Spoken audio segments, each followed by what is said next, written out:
Okay, my dear student, welcome back to my YouTube channel. And last time we were doing introduction to algebra. Today we will continue that.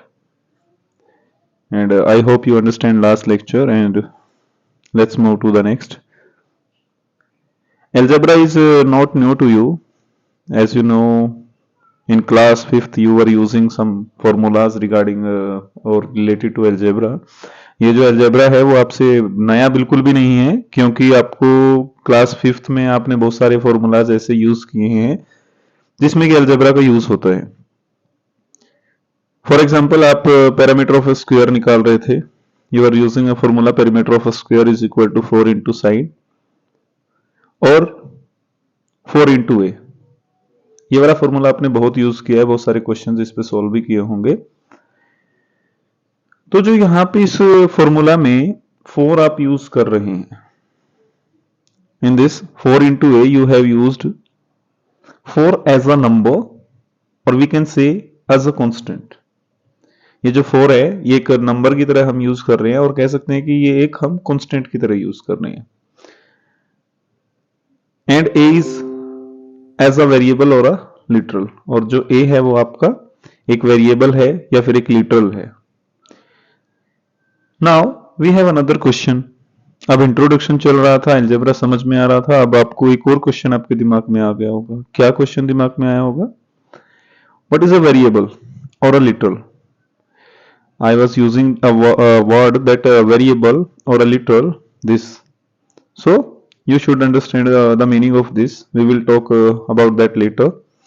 तो आपको इसका मतलब पता होना चाहिए कि क्या वेरिएबल होता है या क्या लिटरल क्या होता है। इसका मतलब हम अभी पढ़ेंगे थोड़ी देर में। And what is a constant, और ये जो कांस्टेंट है ये क्या होता है, तो इसके बारे में भी जानेंगे। चलिए देखते हैं। वेरिएबल और लिटरल्स, वेरिएबल या फिर लिटरल्स एक ही चीज है ये। अब ये क्या होते हैं, आइए इसके बारे में जानते हैं। अ वेरिएबल और a literal is simply a letter or symbol that represent a number. एक वेरिएबल या एक लिटरल अगर साधारण भाषा में कहूं तो एक अल्फाबेट या एक लेटर होता है जो कि एक नंबर को रिप्रेजेंट करता है, और वो नंबर कैसा होता है?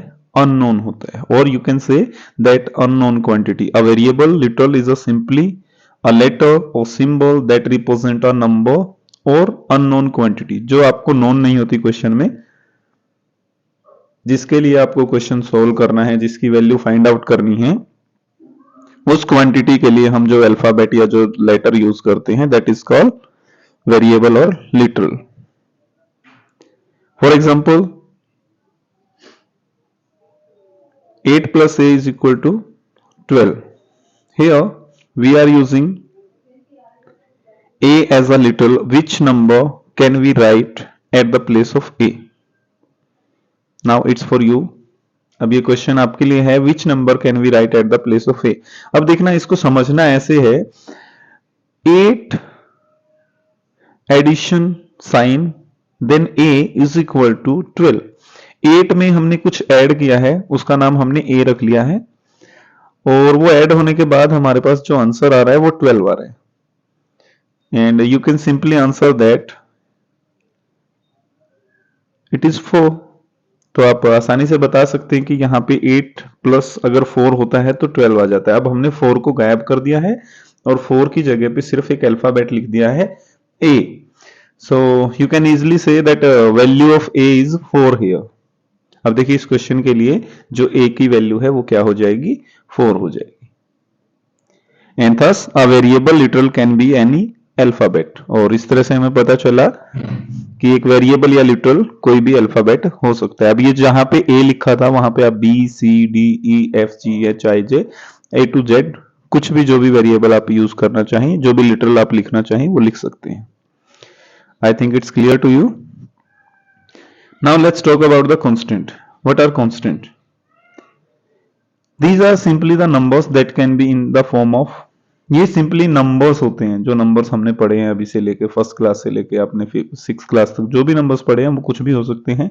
Whole numbers, whole numbers means 0 to infinity, 0 1 2 3 4 5 up to infinity, fractions 1/2, 3/4, 7/21 etcetera etcetera, और इंटीजर्स, या फिर इंटीजर्स हो सकते हैं। इंटीजर्स इसी क्लास में आपको इंट्रोड्यूस हुए हैं, आपने पढ़ा होगा। इंटीजर्स दो तरह के होते हैं, एक पॉजिटिव इंटीजर्स, एक नेगेटिव इंटीजर्स। तो इसमें दोनों तरह के इंटीजर्स को हम यूज कर सकते हैं, और नेगेटिव इंटीजर्स भी हो सकते हैं और पॉजिटिव इंटीजर्स भी हो सकते हैं। Now one more term come to our mind, that is algebraic expression और वेरिएबल एक्सप्रेशन। एक और टर्म हमारे दिमाग में आ रही है जिसको हम बोल सकते हैं एल्जेब्रिक एक्सप्रेशन और वेरिएबल एक्सप्रेशन। अब ये क्या है? It consist of three parts. Any algebraic expression, variable expression consist of three parts. जो आपका एल्जेब्रिक एक्सप्रेशन है, वेरिएबल एक्सप्रेशन है, उसके तीन पार्ट्स होते हैं। कौन से तीन पार्ट्स होते हैं? फर्स्ट इज वेरिएबल, उसमें कोई ना कोई एक वेरिएबल होता है, जैसे ए बी सी एटसेट्रा, कुछ भी हो सकता है ए से लेके जेड तक। एंड कोफिशिएंट, कोफिशिएंट क्या होता है? अब ये टर्म थोड़ी सी नई है आपके लिए। कोफिशिएंट होता है जो ए के साथ मल्टीप्लीकेशन या डिवीजन में कुछ भी आपका उसका लिखा होता है, दैट इज कॉल्ड कोफिशिएंट। जो भी number A B C D alphabets के साथ जुड़ के आता है, जुड़ के मतलब उसकी मल्टीप्लीकेशन में, any number that is in the multiplication or division with any variable, that is called the coefficient. Constant, constant आपको अभी पता चला था, कांस्टेंट कोई भी नंबर हो सकता है, होल नंबर हो सकता है, फ्रैक्शन हो सकता है, इंटीजर्स हो सकता है, ठीक है। And it is the example of an algebraic expression that 8 plus n is equal to 12। ये अभी आपने सोल्व किया था 8 plus a is equal to 12 की फॉर्म में। तो इसको हमने a की जगह, देखिए अभी n भी यूज कर सकते हैं, तो भी उसका जो आंसर है वो वही रहेगा, n is equal to 4। n की जगह पे क्या रखोगे कि 12 हो जाए, and you will find that it's 4 there. So let's get an introduction in algebraic expression, which part is known as what. तो चलिए देखते हैं कि इस एल्जेब्रिक एक्सप्रेशन में या वेरिएबल एक्सप्रेशन में कौन से पार्ट को क्या कहते हैं। सो फर्स्ट हमारे पास 8 है, 8 इज अ नंबर, 8 और we can say 8 is a whole number, and 12 is also a whole number. जो 8 है वो एक होल नंबर है, और 12 है जो वो भी एक होल नंबर है। अब ये जो होल नंबर्स हमारे पास होते हैं उनको हम क्या बोल सकते हैं? We can say constant term. ये कौन सी है? कांस्टेंट टर्म है।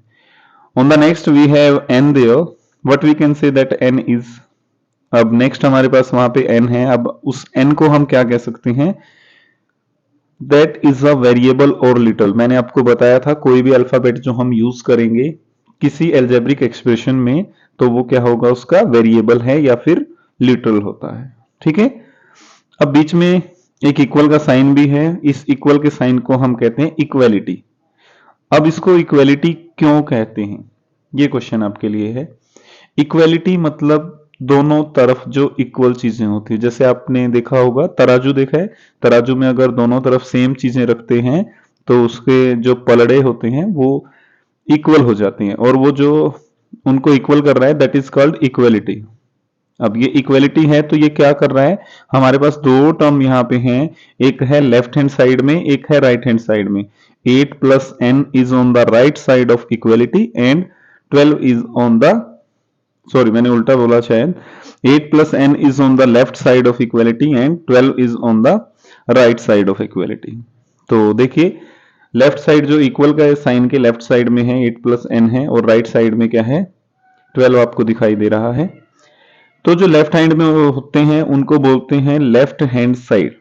जो भी लेफ्ट में है वो लेफ्ट हैंड साइड होगी, और जो राइट में है वो राइट हैंड साइड होगी, और बीच में इक्वेलिटी का आपके पास साइन होगा।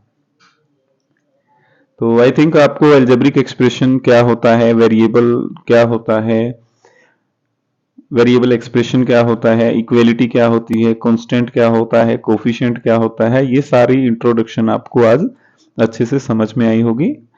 अगर फिर भी आपको इसके रिगार्डिंग कुछ डाउट है तो आप मुझे कमेंट बॉक्स में बता सकते हैं। Thanks for watching my video, please like and do subscribe. Thank you.